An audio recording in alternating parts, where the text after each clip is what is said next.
After more than a year of doubt, uncertainty, distrust of the future, our ability to demand climate action has diminished, almost disappeared.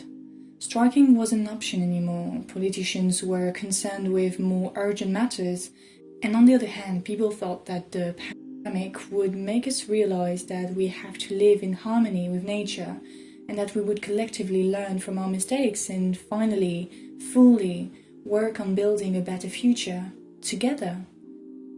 Well, let's not be too optimistic, but something is very clear. We're finally back at it. In fact, you may have noticed, but sustainable cottagecore lifestyle is on the rise again. See, I literally have my little wicker basket with me today. Netflix has released a poignant documentary on the fishing industry a few weeks ago. Greta Thunberg made a public appearance and released a video on Earth Day. The climate change conference in Glasgow is approaching, and Joe Biden declared that the US would reduce its greenhouse gas emissions by 50% before 2030. That is 8 years, which is both exciting and scary. Something also happened 2 months ago. Bill Gates released an urgent and authoritative book on the topic of climate change and the solution he prescribes to avoid a climate disaster. Ultrabillionaires wanted to play a part in the survival of the human race isn't new. It even has a name, philanthropy. Another philanthropist you might know of is Elon Musk. You know, the guy who invented solar power, electric cars and space rockets. What? He already existed? Well, at least he's a nice guy. Oh. Well. Now, Bill Gates is harder to criticize because the work he does with his wife and their foundation has been beneficial in many different aspects.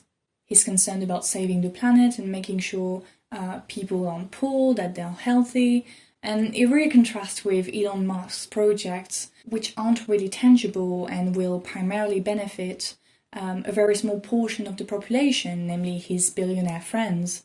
This video isn't solely about Bill Gates, but more about the language of care, caring for the planet, and how it can be used in a way that can be harmful in our approach of how to reverse climate change. So I did read the book, and it was very geeky, which doesn't mean it's bad. Well, But there are so many blind spots that it makes you question what the purpose of this book really is.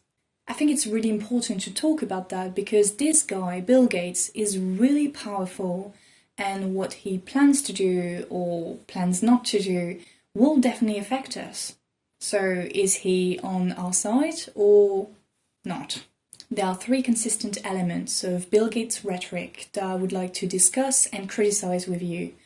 The first one is the notion of adaptation, a code word for a form of enforcement of Western techniques, an economical model, aka what some would call white saviorism, or, let's say it, neo-colonization. There's also the out with the old argument targeting our government policies and regulations. Basically, governments are pretty useless. And finally, strategic silences, meaning things that he did not address, but that we need to address if we really want to save the planet. This book is the reason why we should honestly be concerned about all those ultra-billionaires thinking they have the answers to all our problems and that we, citizens, as part of bigger governments, are dependent on them. So let's start with adaptation. So according to Bill Gates, and in fact he's not alone, one of Africa's biggest problems is smallholder farmers who are involved in unsustainable practices, and therefore they need to adapt to Western technologies and its model of industrial agriculture. Bill Gates comes across as someone who cares for those people. He wants to get them out of poverty, he wants to empower them, and particularly women who seem to suffer the most. But that language of care tends to overshadow white saviorism behavior. How can Bill Gates, who admitted that he does not have a solution to the politics of climate change, that he's not a political scientist, reduce the complexity of the issue of poverty to access to the global market? We all know it's not that simple, right? In fact, what he describes as empowerment is very similar to what big companies of the agricultural industry have been promising to small farmers for years and years, meaning to equip them with modern technology to make them switch to monoculture and high-yielding crops. The darker side of this is that we're not only damaging the fertility of the land, but we're also reinforcing that white savior rhetoric, meaning that the rich are presented as those knowledgeable providers, whereas the poor are uneducated and harmful to the environment. What's going on in Africa is coherent with the trickle-down theory, meaning that the wealth of rich people will eventually trickle down to poor individuals, thus reinforcing that feeling that they and we are dependent on them. And then you have a bunch of charity programs, volunteering activities that tend to reinforce that narrative. From a very early age, a significant amount of kids go to those volunteering program schools where they are taught by white and qualified teachers instead of qualified local teachers.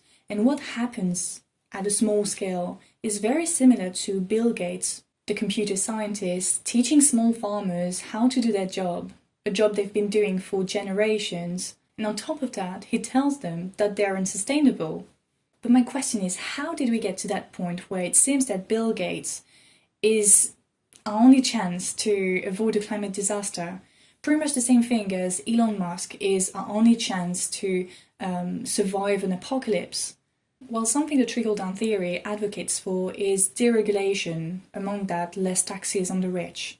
By the way, this theory has been debunked times and times again, as scientists have shown that tax reductions on the rich did not incite them to invest in jobs or the economy, but on the other hand, they invest more and more in stocks or real estate. Yet when you look at things like philanthropy, well, it seems to validate that theory, meaning that rich people invest in things like charity or big causes, and that consequently someone like Bill Gates, a computer scientist and entrepreneur, has a leading role to play in our discussions around human survival and climate change. In Bill Gates' book, there is an entire chapter dedicated to what governments ought to do. So he argues that people's frustration comes from that familiar regulation really can be done, that governments need to keep up with the times, and most of his arguments are actually true. Our governments are really late. But the way he portrays himself and his tech enthusiast friends as new and competent versus our governments old and incompetent is an argument that is regularly used by neoliberal proponents to demand deregulation, so more power to them, entrepreneurs and billionaires. The only thing Bill Gates asks governments to do is to implement a carbon tax or a cap-and-trade program, meaning that each company can emit a certain amount of greenhouse gases, and if they plan on emitting more, then they can buy other companies' right to pollute, as you can see here on the graph. Now, the problem with that system is that big polluting companies tend to buy smaller companies' right to pollute. So in the end, they pollute just as much as they used to, and smaller companies have to find ways to pollute less. So no, I'm not a big fan of this. Bill Gates explaining that governments need to create an environment that encourages free market and competition, while completely dismissing the impacts the free market has had on our environment, is highly disturbing. He adopts a consensus approach and will give plenty of advice to governments and citizens on how to change our behavior, but he doesn't really address what other billionaires and international companies should do as well. Because yeah, it's great, he's investing in climate change, into research and stuff like that, but what about the other ones? What do they do? Okay, we now move on to strategic silences. In 2000, Nobel Prize in Chemistry Paul G. Crutzen popularized the term Anthropocene. The idea was to create a new geological period that would be defined by human beings' impact on the Earth environment, geology, and ecosystems. We as a collective had entered history. Well, to be fair, it's not as cool as it sounds, and the term Anthropocene quickly became quite problematic. Yeah, it's very Western Eurocentric in that it implies that all anthropos, so all human beings, are equally bad and equally responsible for climate change, when in fact only certain countries are responsible for climate change. And the more you look at it, the more you realize that it's only a very small proportion of the population that is responsible for the majority of greenhouse gases emissions. And that's when Andreas Malm came up with a new term, Capitalocene, which sounds way more adequate. Because yeah, we're talking about an economic system, not the human race anymore.